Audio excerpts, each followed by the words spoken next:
Call the meeting to order. All present with us now are the three members of the Board of Appeals. There are only three of us. The ordinance calls for five, but we have only three. However, three is a quorum for purposes of this meeting. Any decisions made at the meeting have to be made by affirmative vote of 2/3 of those present, so 2 out of 3.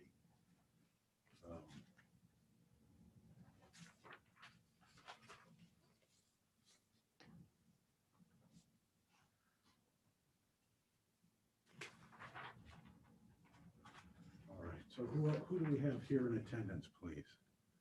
Rachel Lane speaking on behalf of Viola Stone. Okay, And I'm BC Cameron with the Lincoln County News.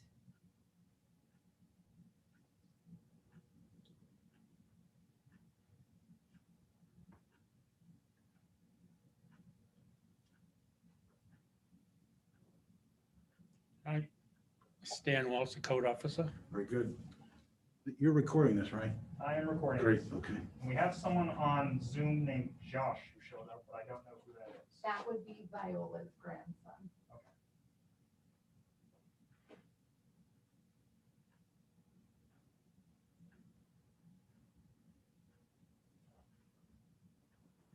Okay, great.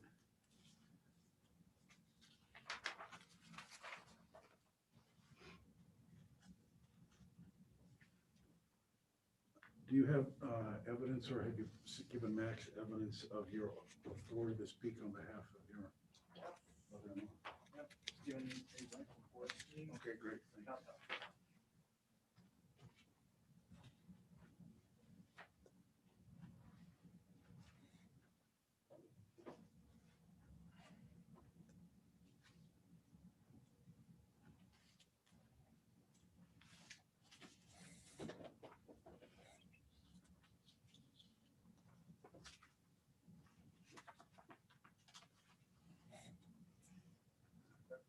Have you seen these, Sandy? Yes. Okay. Yep.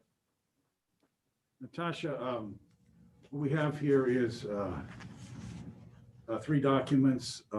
First, Ms. Stone has authorized Ms. Lane to represent her here. That's one document. Second one, the landowner, Travis Reed, has given permission to place her residence on the property.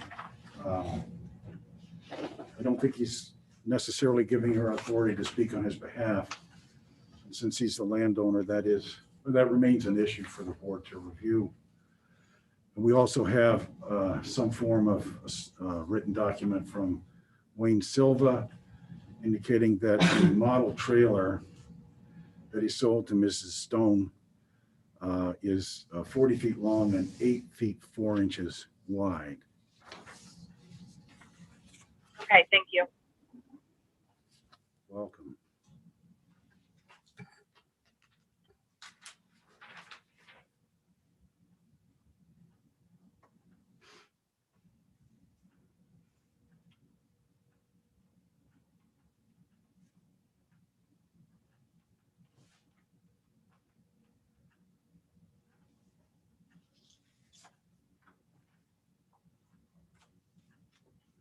Is that consistent, those dimensions that Silva mentioned, are those the right dimensions? Do you agree with those? Yes, and it's 484 square feet with the porch.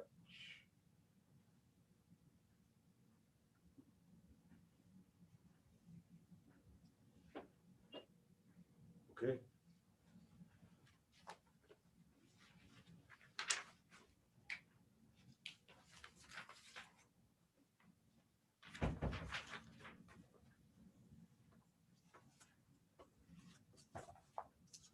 So we're going to have to go through some more discussion about what kind of appeal this is and so forth, and the burden of proof and so forth.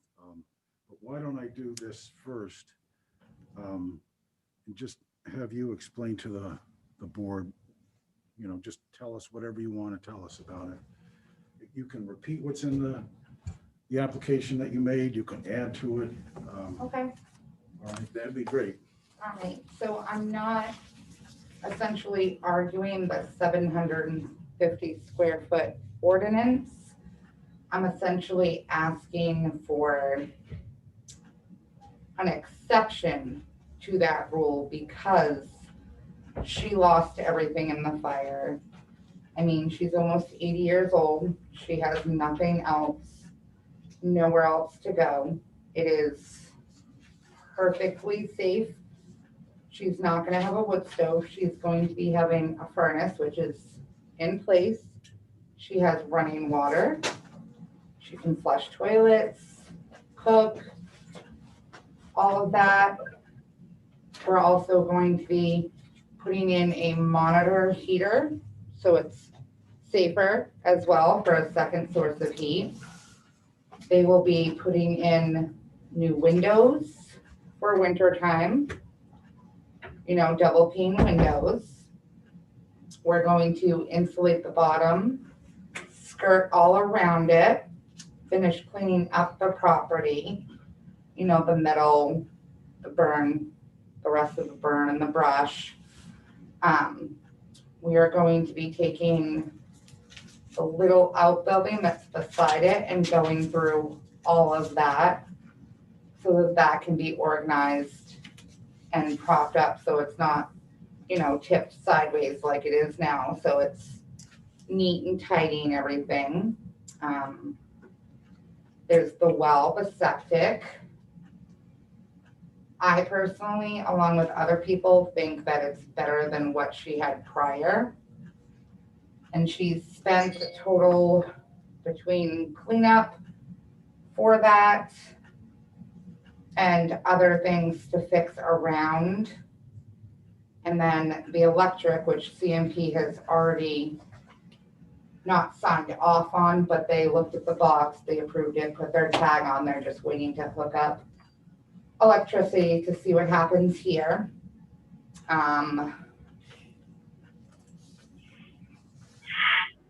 Yeah, she's spent over 12 grand, close to 15 now with everything that she's bought in.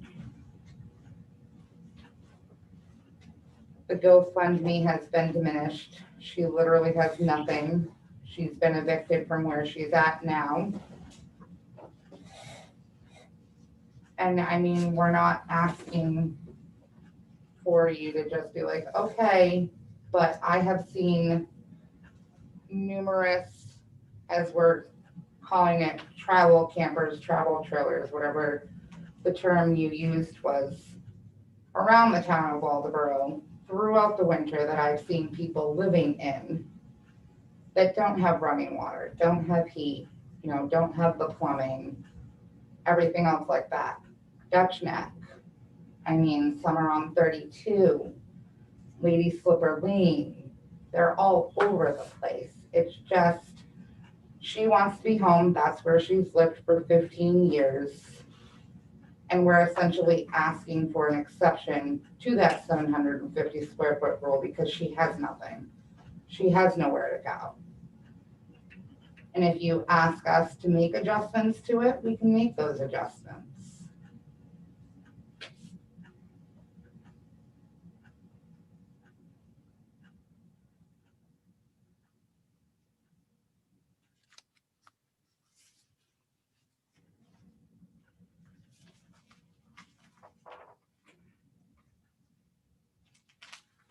Well, let me respond initially, okay, and just tell you what my thoughts are.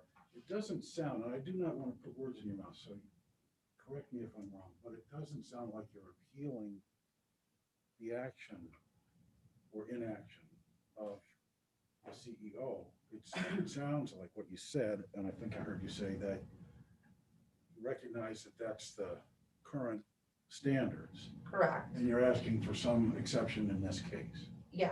Okay. But I don't want to, I want you to be sure that's what you're saying, because it's different from, it's not necessarily different because your initial request contained some of those broad parameters, but it didn't, it was written in the sense of a request for an appeal rather than an application for a variance. And so that's where we're kind of I mean, if you're changing it, then we need to kind of think about that. I was told by several people that what I had to do was file an appeal, Okay, so. all right.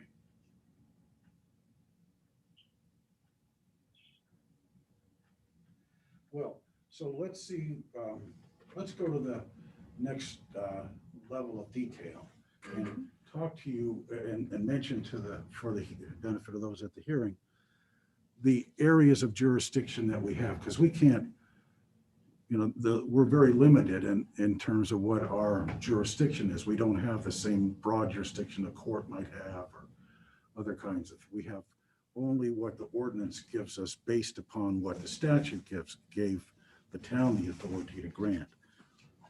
So let's just try to walk through there.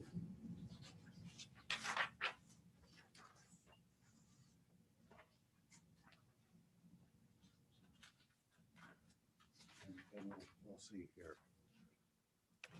All right. Excuse me while I look through this through fog glasses from the mask. It's a real challenge. All right.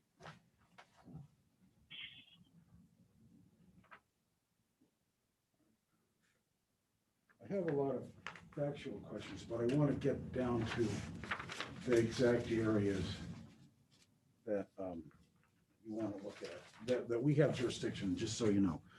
So we have jurisdiction under 1, 2, 3, 4 sections of the ordinance, and that's it. So those sections are 514.1, okay. It says to interpret provisions of the ordinance called into question. The Board of Appeals may interpret provisions of the zoning ordinance which are called into question. In practical terms, this means that an individual may appeal the denial of a permit which was based on an interpretation of key provisions of this ordinance. There's another, so that's the first one.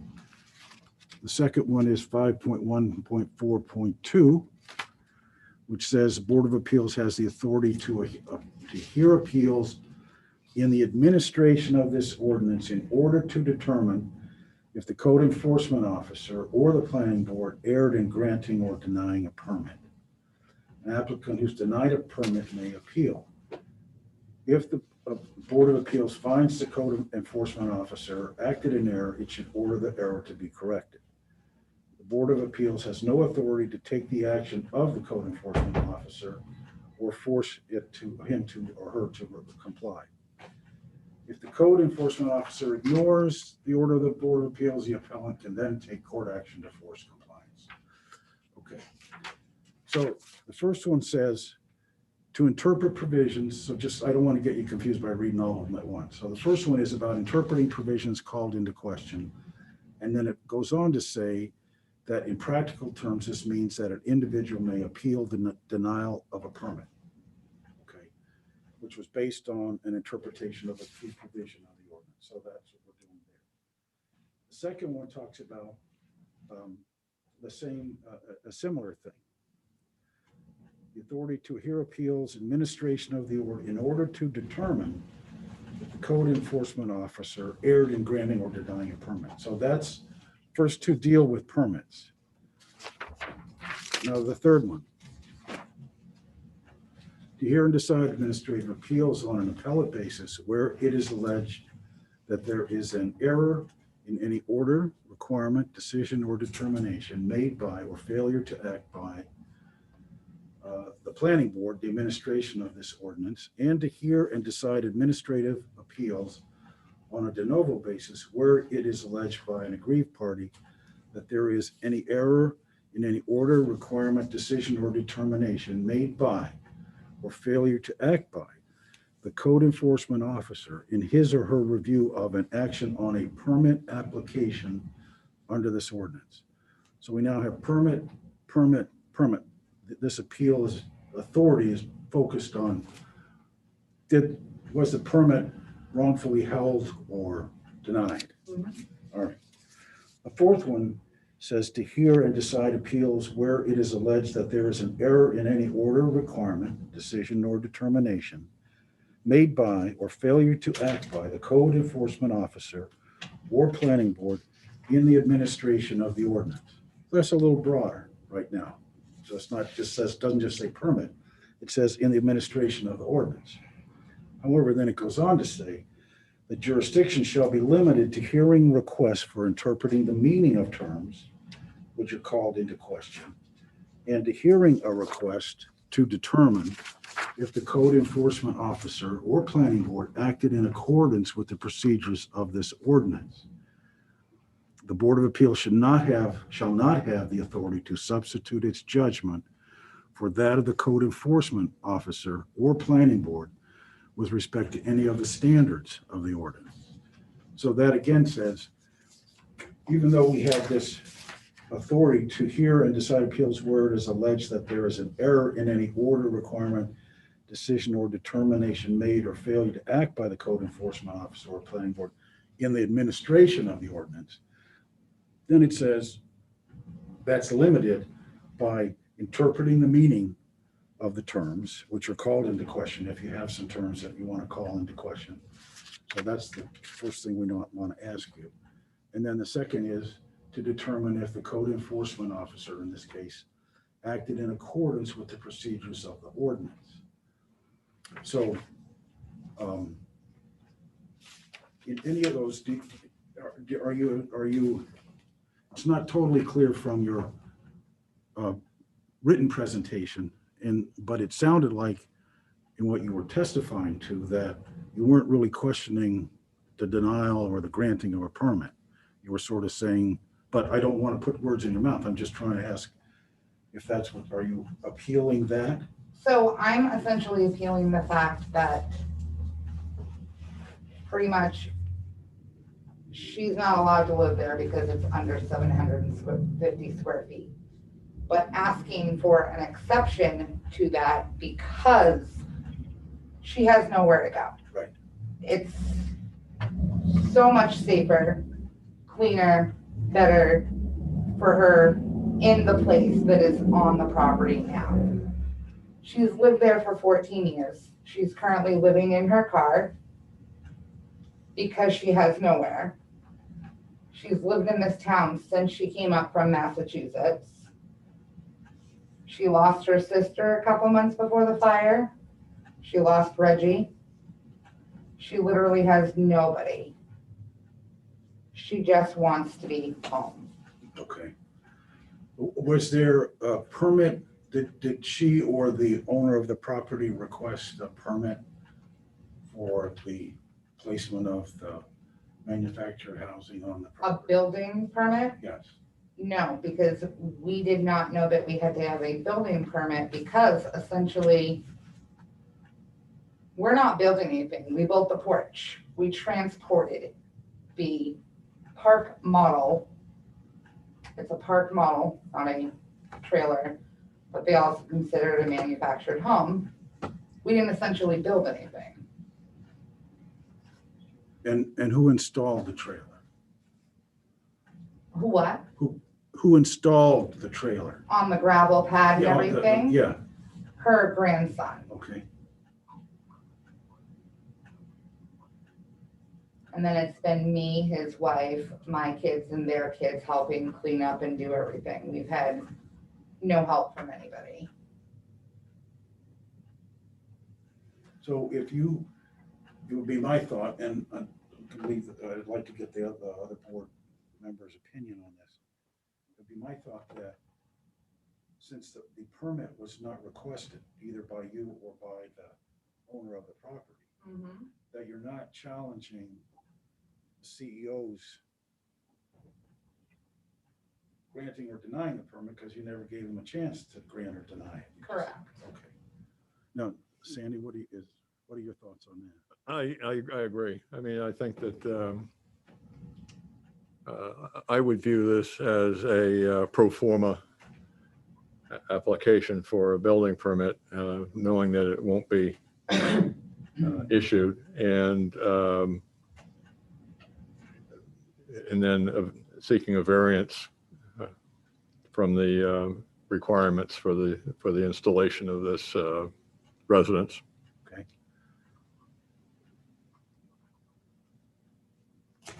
Natasha? Yep, that's, I agree with, that statement. That's what it seems like to me. That's what I was gonna ask, if that's what everybody else thought was going on. So it was a much better, way to put it than I would have, so I agree. Okay. So that means we're still on the appeal discussion. So that means the first three I mentioned to you are not the basis of your appeal because we don't have jurisdiction. Now, so that leaves the last one, which is the, these glasses again.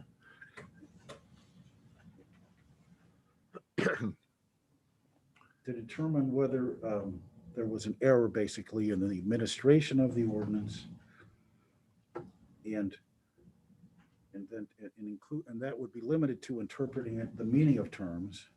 If you have some terms you'd like us to interpret, we can do that. Or to determine if the code enforcement officer acted in accordance with the procedures of the ordinance. So do you have, let's deal with the last one first. So are you saying that the code enforcement officer did not act in accordance with the procedures of the ordinance? No, I'm not disagreeing with the fact that, he made a wrong decision or Okay, anything with the ordinance. I know the ordinance is 750 square feet. We're just, again, asking for that potential exception to that. all right. And do you have any requests for interpretation of the meaning of the terms? Okay.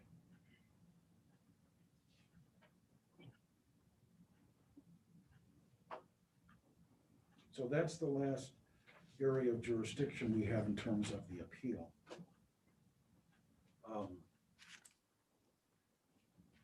We could, so we'll give you a decision on this appeal, all right?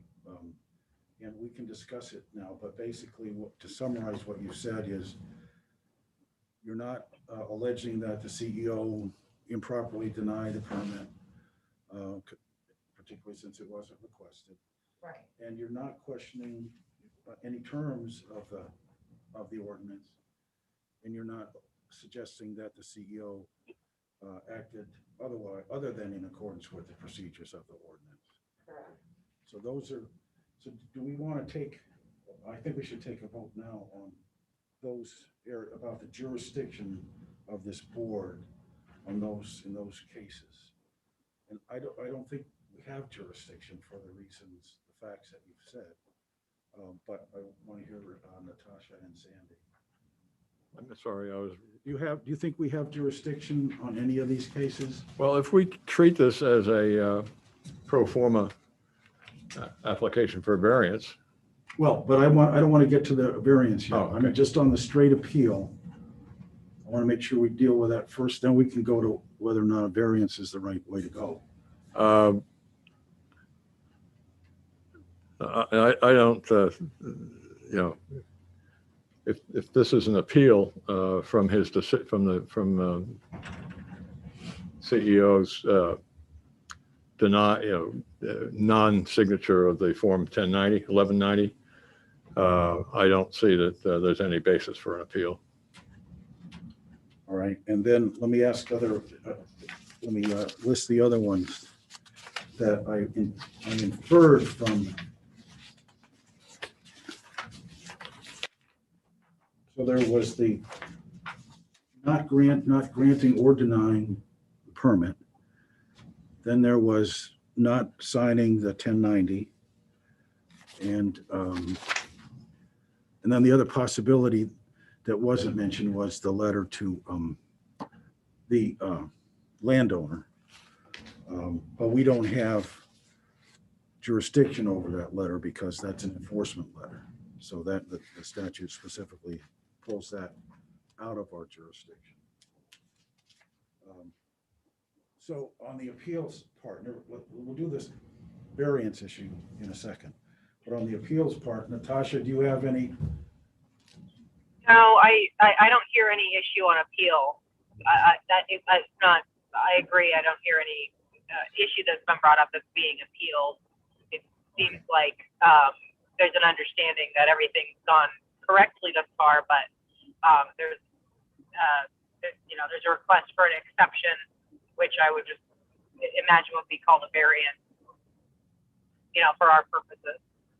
Right. So I'm hearing a vote of, unanimous vote of the board that the appeal that you're making, in the context that I've just described it all to you, the 4 areas, is denied. Mhm. Okay, so that's, Yeah, I agree. I agree. Yeah. right.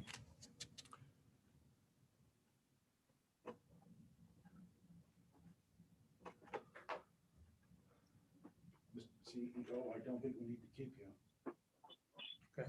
Unless you want to stay, it's up to you. Um, Welcome to stay. Okay, All right. I'll stick around in case you have a question or All something. right, good. We might blunder into, we will blunder. We will certainly blunder.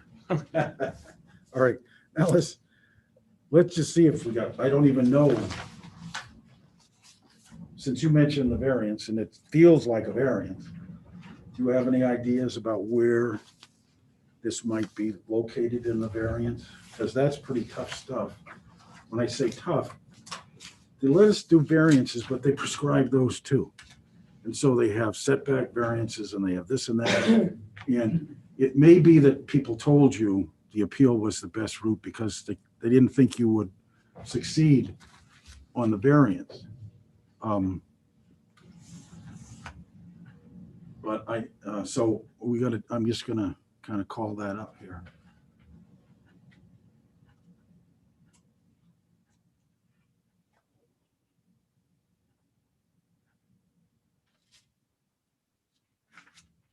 Because we'll start on it. We may not be able to answer it today because it's coming at us out of the blue.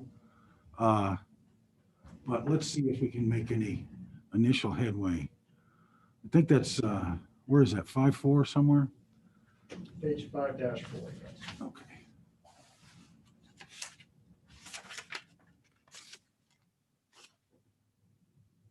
Hmm. Okay.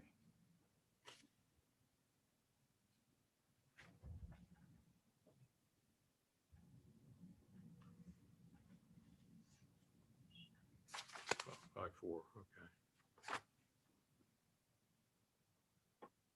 That's appeals procedure.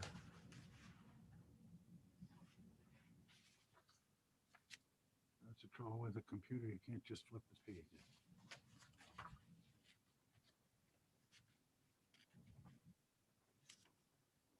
All right. 5-4. So we got some variances. So here's what we have. I'm trying to scroll to the top here. Okay, 5-3. so we got undue hardship. There's a bunch of standards for that. Then there's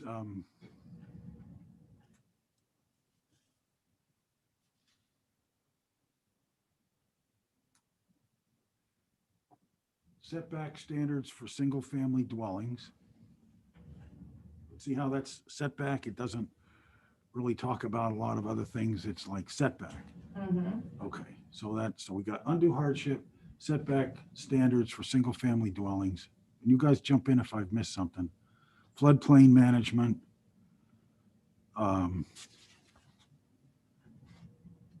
Disability variances. Board of Appeals may grant disability variance to an owner of a dwelling for the purposes of making that dwelling accessible. Shall restrict any variances solely to the installation of equipment for it. Okay. I know there's another one. There's like an undue hardship and then there's a reasonable return one, right? Where's that one?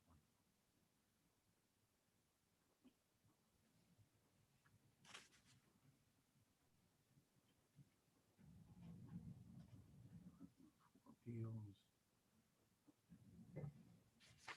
Undue hardship, reasonable return, there it is. Well, that's not there.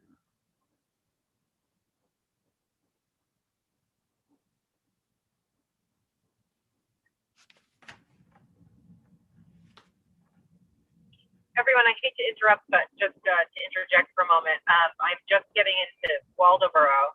I was planning on attending the meeting remotely, but to continue planning remotely. But since I'm about to go by the town office, if it's okay with everyone, I would pop in and be there in person.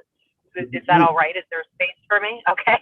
Just, thank you. I appreciate it. Yeah, I have a babysitter right now, so I might as well take advantage of some time without the baby. Okay, I will be in there in about 2 minutes. Thank you so much. In that case, I'm gonna just get this desk over. Okay. Good thinking. All right, so we got undue hardship. 531. Dimensional standards. Okay. These are all kind of technical, but we can try to go over them. Or just, maybe it's the dimensional standards one, which is the easiest. I think I would agree with that. Think so? Yeah. Okay. I mean, Yeah, we have, the ordinance says you have to have 750 square feet. yeah, but one of the things is that the property is not located in whole or in part in the shoreline area. And it is. What was that? 5326. Not within the shoreline zone. That's within a shoreline zone? Yeah, Really? yeah. It's resource protection district. It's a subset of the shoreline zone. Okay. But we better check the citation, 38 AMSRA 435. But as the town views it, it's got different shoreline zones and it's within 250 feet. It's 100, it's not within 100 feet. All right, but it's within the 250 foot shoreline zone on either side of the water body.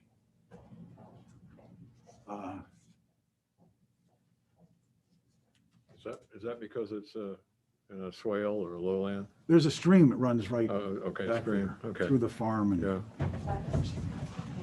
hey, Thank you all so much. I apologize, I had a meeting that ran late, but I have been listening. It'll be nice to be able to look at everything. yes. We're poking around now, I guess unofficially, I guess I should say So the that, last I heard was, I don't know, were you looking at the, I'm sorry, is it not called the size variance, but the, yeah, we're looking at variances, but maybe I should declare the hearing closed on the issue of appellate, the appeal? and then from there, I would say loosely, but unofficially about, is there some other way that we can see right off the top that would be easy, or that would fit these circumstances, and then we could either decide we need more information and have another, you can come back and we can do it the variance side, or we might be able to pursue the variance. Max, you. Just a quick thing for the shoreland item for Yes. state statutes. I have it actually pulled up right here. Okay, what does it say? This is talking about shoreland areas, include those areas within 250 feet of normal high water line of any great pond, river, or saltwater body within 250 feet of the upland coastal wetland within 200. It's essentially saying 250 feet from the water line. And like this section is just defining what a shoreline zone is. In that aerial map, which is you found, which you put together, it was within 250 feet of that, right? Excuse me. Okay. Now, did you pull up the citation I gave? Just because it might be a different little section. 435, is that section 435? Should say in the top. Yeah, but you're talking to a blind man here. Thank you. Okay. No, I had it covered. Yeah, okay, good. All right. Let's see how close the rest of it is, though. So you got,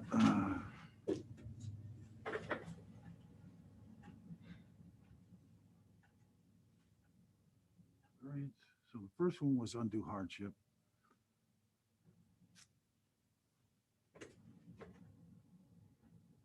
Second was variance from dimensional standards.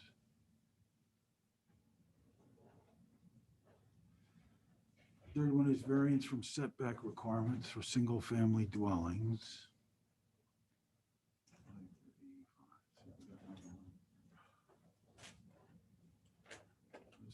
Floodplain management, all make grand variance from the requirement consistent in the following.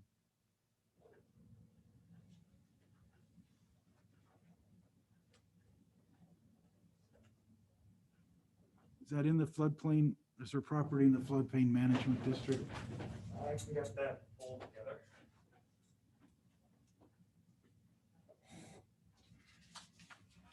Is this the aerial map you're talking about? I believe so.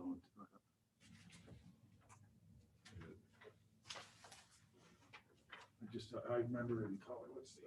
That would be Yeah, that's, yeah, that's, see, that's, yeah. That's the stream. See the stream there?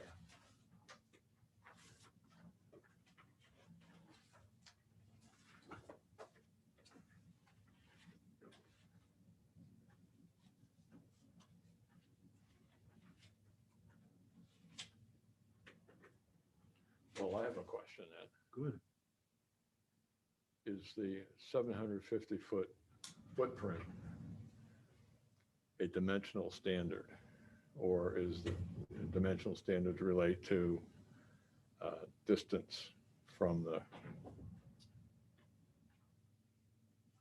This is the dimensionals, let's just get the right section number. This is uh, 532, is it? um, Yeah, 532.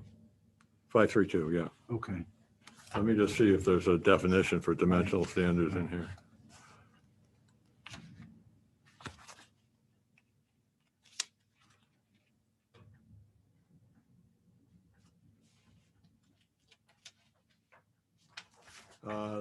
Definition of dimensional requirements, numerical standards relating to spatial relationships, including but not limited to setback, lot area, shore frontage, and height. Yeah, that item that you're talking about, dimensional standards, that's referring to item 6.8, schedule of dimensional requirements. It's found on page 6-18. So that, and that's a different term, dimensional standards as opposed to dimensional requirements. Right? You gave us a definition of dimensional. Well, requirements. hang on. Okay, no, the definition is definitional requirements, not standards. So I don't think it defines dimensional standards. I think it's a broader term. Okay, yeah. So we're having a little, so there's a challenge, right? So one challenge is it's not within the shoreline zone. And from what we're seeing on that overhead, it looks like it's in the shoreline zone. Then you've got some other ones. We have to show it's a practical difficulty, and there's a bunch of terms for that. Unique circumstances, usually that's unique circumstances of the property and not the general condition of the neighborhood. Won't produce an undesirable change. That's probably easier because you're just replacing the trailer with another manufactured home. Practical difficulty is not the result of action taken by the petitioner or a prior owner. You're replacing the manufactured home with another one. No other feasible alternative. So I think we can give you some guidance, and then I think you should, we're happy to meet again, or maybe you guys want to do it now. But it's like, how can she get prepared for some of these standards, right? Because no other feasible alternative. That's a tough one, right? Because you could have the manufactured home in some other jurisdiction where they have different requirements. She doesn't want to move. She wants to be home. I understand. That is her home. Because, let me just make sure I'm understanding. So is a lot, would she be able to purchase another lot or find another place? No, There's she no has other way. no money. Yeah, that's what I was imagining, was that she's got the home. Did you say that it was purchased through a GoFundMe? It was purchased with the money from her GoFundMe, yes. Yes, so she didn't have any other, and her home burned down. So I There's nothing, Feasible. she doesn't wanna move. She's almost 80 years old, that's where she's lived for 14 years on that property.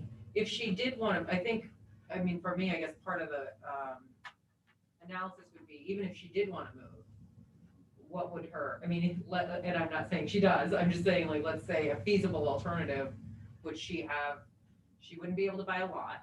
She would have to find somebody potentially that would let them, yeah, and she doesn't know anyone. No. And, yeah, so I think we're getting there. I mean, do you have any other questions about that? No, I think we're just exploring now. This is sort of like unofficial because we've closed, the meeting's already Closed. closed and we're just exploring. So if she had purchased a mobile unit, you know, that satisfied the 750-foot requirement, you know, there wouldn't be any issue. We'd have to go through the other ones, but that in general, I believe is the case. I think Right. I she mean, I has the haven't right done- under I've done the full ordinance check, to but replace. That's the essence of the, Yeah, the mobile home, the manufactured housing that was there can be replaced with manufactured housing. But the replacement housing has to meet the standards of the ordinance. right. Just reading the ordinance. Now, there are provisions in the ordinance would say, and in the statutes would say, if the town has a safety concern, and we did hear that in the record, that Yes. there was an issue of safety. Since the prior home was burned down because of a, wood stove that she put, right? Which is not present in the new one, which will not be Yeah. present in the. So, new one. you can see where all these not little, but a lot of detail kind of gets going into this. And that's clearly important. I mean, we're glad she didn't, nothing worse happened. Which Yeah, is she's bad. almost 80, she has no money, she has nowhere to go. She literally just wants to be home, and there's so many travel campers with people living around the town of Waldeboro, literally under 750 square feet, that nobody else is bothering. She literally just wants to go home. That is what we are trying to get to. She's living out of her car. She's been a member of Waldeboro for 30 years. There's no harm being done. It's up to code. I mean, we will do anything that we need to make it better than it is. She has running water, plumbing, heating. There's a well, literally nothing has changed but the structure, and it's under 750 square feet. What were the dimensions of the prior, Of the prior one, Yeah, right, without the addition? I think it was actually smaller. I would have to make a call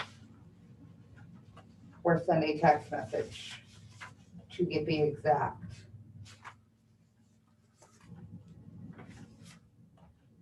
And were permits ever obtained for that unit? Yes, I do believe so. we don't have any I'm- on file. That's the question. I'm That's gonna why he's asking. message her grandson. That's right. Get the authority here. And ask what the size was.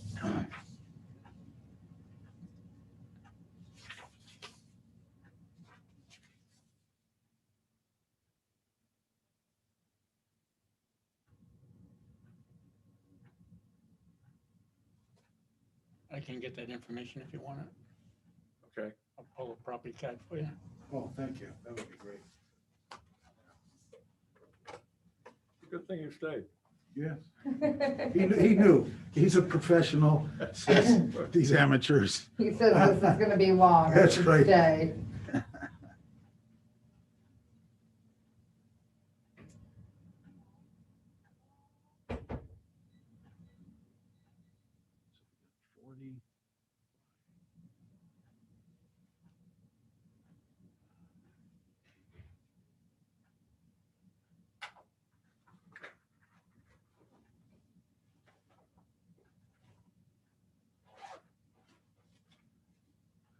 was a 35-foot fifth wheel.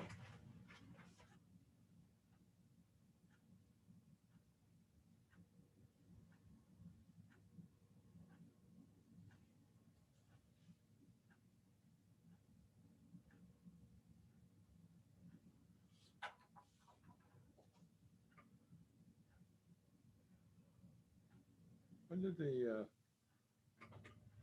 shoreland zoning go into effect? Do you know that? 1997 1997? or this whole ordinance. And the ordinance was what, 99? This ordinance, well, Keeps the changing. original ordinance was 2005, yes. So we've got about 332 square feet. That's what Yeah. And we need 750. I got 353. What, that she has now? Yeah. Eight and a third. Total measured inside floor square footage with the bump outs out and the deck, it is 484 square feet. I think the definition is living space. I don't know, would that be interior? Yeah, I think they exclude the bump outs, but we'll have to dig into that, but I don't. I mean, if you take So then it's 424 without the porch. if you just take the basic dimensions of 8 foot 4 inch by 40, it's about 853. No, Unless I did my, 332. well, yeah, like. yeah, That's 12, Those dimensions 13, is with the bump outs, not out. yes, 333, yes, yeah. And the bump outs are constantly out. They You would have be two, how many bump outs do you have? 2, So it's 484 with 2 bump outs. and the porch, and then it's 424 with no porch.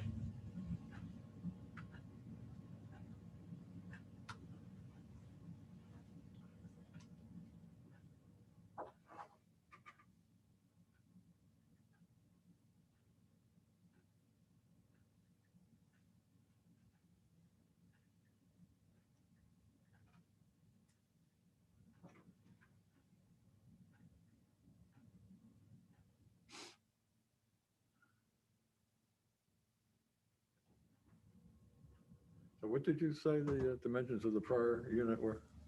Just the unit itself? It was a 35-foot fifth wheel. And assuming it was probably the same width? It's probably It was the 8 feet. same width, but this one's 40 feet, so essentially if, you estimate it, that one was smaller than what she has now. Because I was in it before and it definitely was smaller if we're talking about not going into the addition. That'd be about 291 feet. So in effect, you're increasing the Yeah. footprint. But it's still smaller than the addition and the fifth wheel together.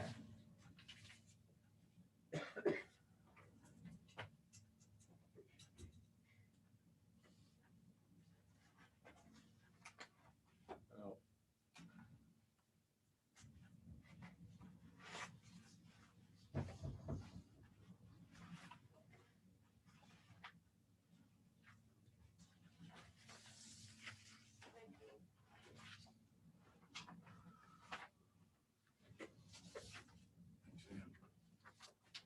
Thank you. Yeah,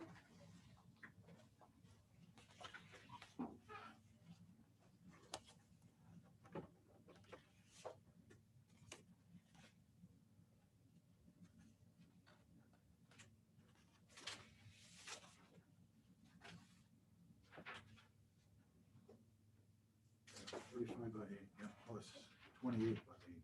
Okay. That's amazing when you get the facts from a professional.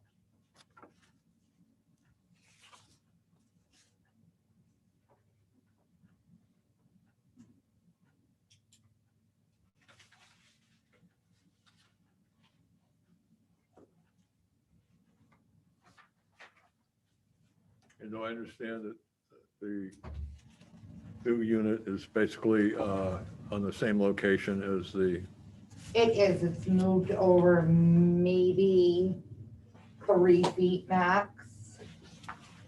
It's Like just away from the, angled. Yeah. Away from the hill and everything else. is it closer to the street or farther from the street? Nope, it's actually, I think it's a couple feet further back from the street.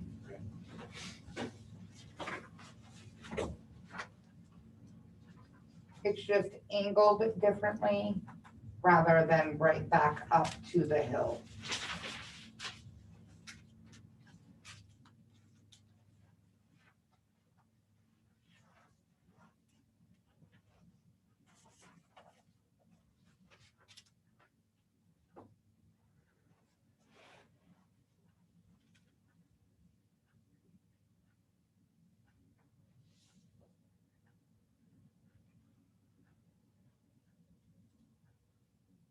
So to get that 750, if you had met the minimum standard of 14 feet, you'd have to have something like a 54-foot Yeah. trailer. if there is such a thing? Must be something. I mean, I don't know.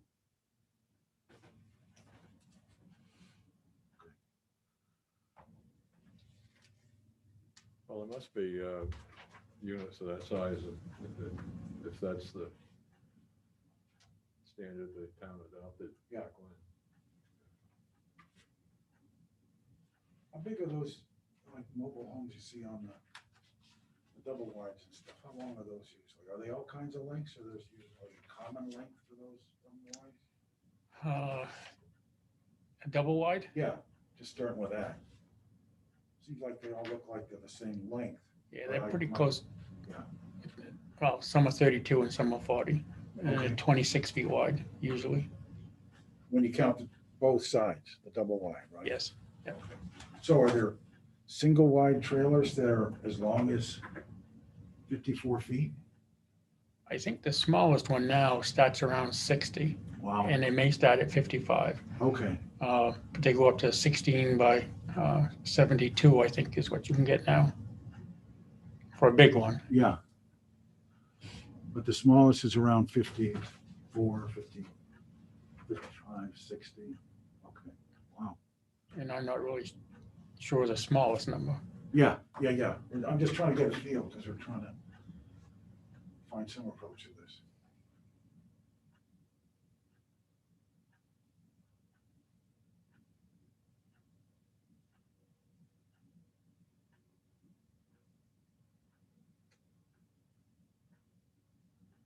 And maybe what we're looking at here is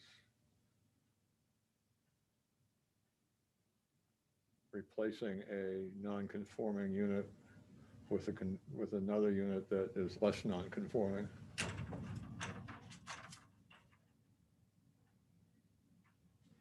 Yep. And the prior non-conforming unit had been, they had a permit to have that installed. Yeah, I don't think they did. I think the evidence is that they didn't have a permit, Oh, although the town taxed them on it. But I think we were unable to find a permit, and I don't, but maybe, the occupant might have a permit. Viola lost everything in the fire and Reggie's dead. Okay, So I don't see how she's gonna find that. okay, good. Let's write that down. okay. Oh, this is a tax, okay. Okay. So my thought would be, we should try to, one of us will call you back and see what the next step is, but because we're not sure, I mean, we have to kind of get a little more thoughtful and do some more analysis. So in the meantime, she's gonna be continuing to be homeless then? Unless you want to have, unless you can live with you in the meantime. We're doing our best. I live 30 miles away. But I don't think we're not causing this. We're just trying to deal with the jurisdiction we've been given, and we're trying to find some other ways to help. So how long do we think this is gonna draw out for a process?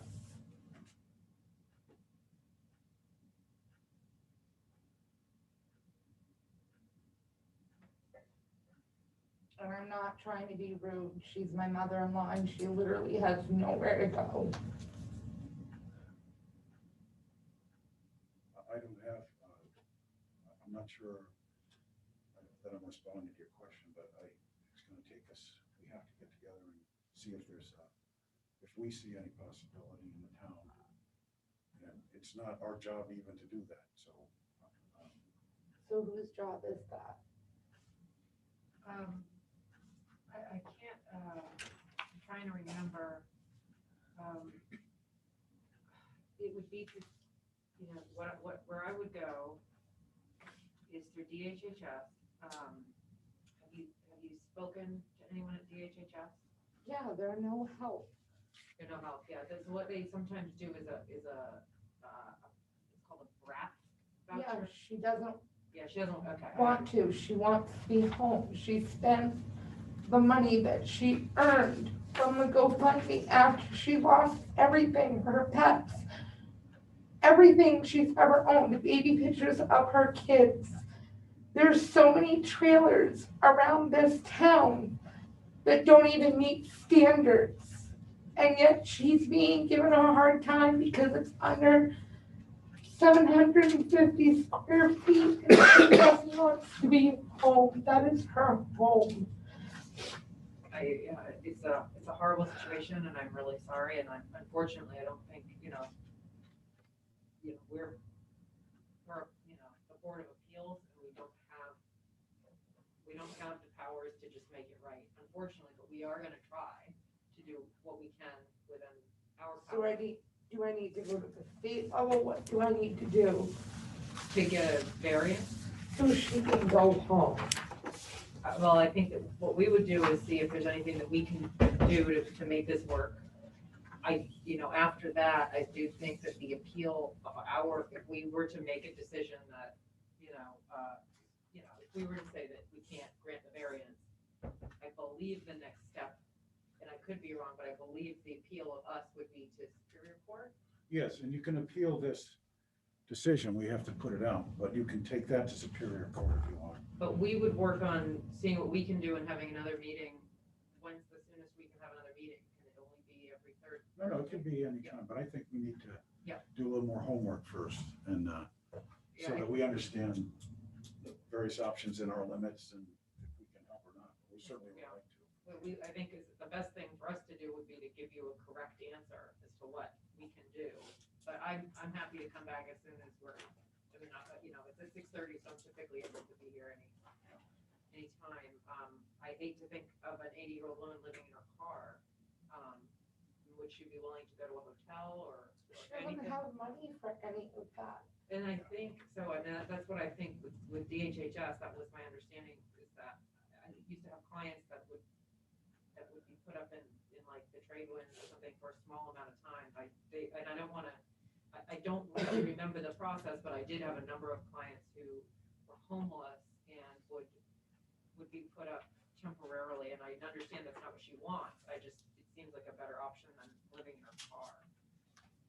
And I feel, I lost everything in the fire, and it was the most traumatic thing that's ever happened to me. And I feel, and I didn't lose. I didn't lose pets, and I didn't lose everything I had because I was a student, so I didn't lose family heirlooms and stuff. So I am so sorry that she's going through this, and that you all are going through this. I really am. It's horrible. But I think that we need to make a proper decision under our authority, because if we don't, then it could potentially, we could make things worse, by giving me false hope. Okay. Thank you. Thank you.